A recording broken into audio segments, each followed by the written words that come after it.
Обильное цветение ирисов зависит практически от места посадки и правильной посадки. Место должно быть солнечным. В тени ирисы хорошо растут, но цветут очень плохо.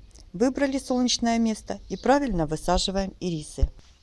При покупке ирисов выбираем растения, которые имеют 3 лопатки. Первая, вторая и третья. Средняя лопатка, которая уже цвела, и 2 боковых, которые будут цвести на следующий год.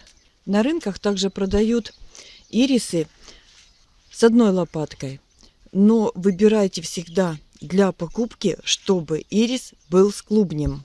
Если совершаете покупки в интернете, обычно присылают 1 лопатку и бывает даже без клубня. Посадка такого ириса возможна, но цветение затянется.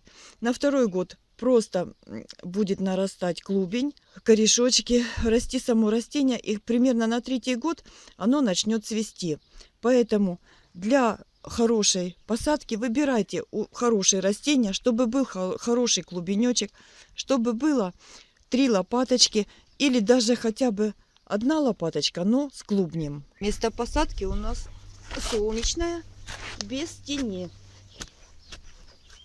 Ямку делаем не глубокую, в диаметре примерно сантиметров 30, не глубокую, но рыхлую.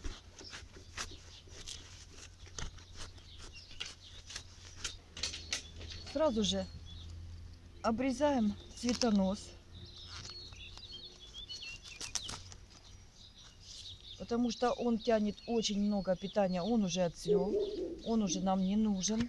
Обрезаем конусообразно листья, чтобы вот так получилось у нас.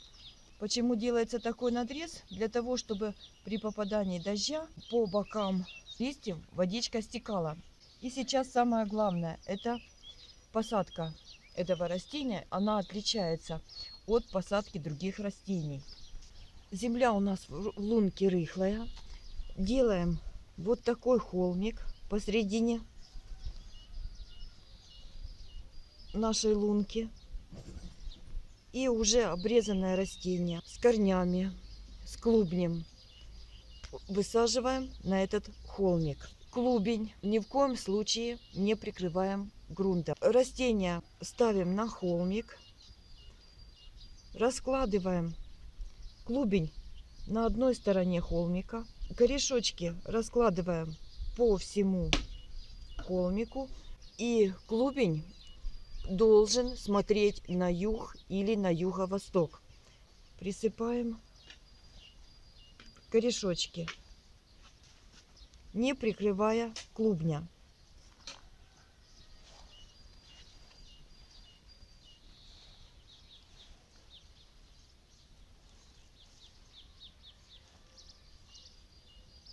Немножко вот так придавливаем. Корневая у ирисов поверхностная. И если заглубить сам клубень в грунт, то ирисы очень плохо будут развиваться. Это уже проверено на своем личном опыте. Поэтому в этом году я все свои ирисы пересадила правильной пересадкой, оставив клубень сверху. И посмотрим, какое будет цветение ирисов у меня на следующий год. Вот смотрите, уже я пересадила целый ряд. Вот он у меня ряд ирисов. И клубенечки все у меня сверху. Вот так.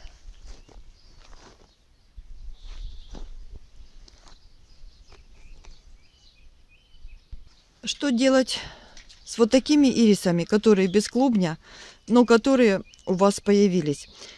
Их также высаживаем, обрезаем сначала листья, делаем вот такой косой срез и высаживаем тоже на солнечное место. Но цветения вы на следующий год не дождетесь. С таких ирисов они будут на следующий год, они будут разрастаться, нарастать клубень. и из клубня появятся новые лопаточки ирисов. Потом уже это растение, когда оно разрастется, оно будет цвести. Поэтому можно садить такое растение на какую-то временную грядку, чтобы потом, когда оно разрастется, посадить на те места, которые вы запланировали для клумбы с ирисами.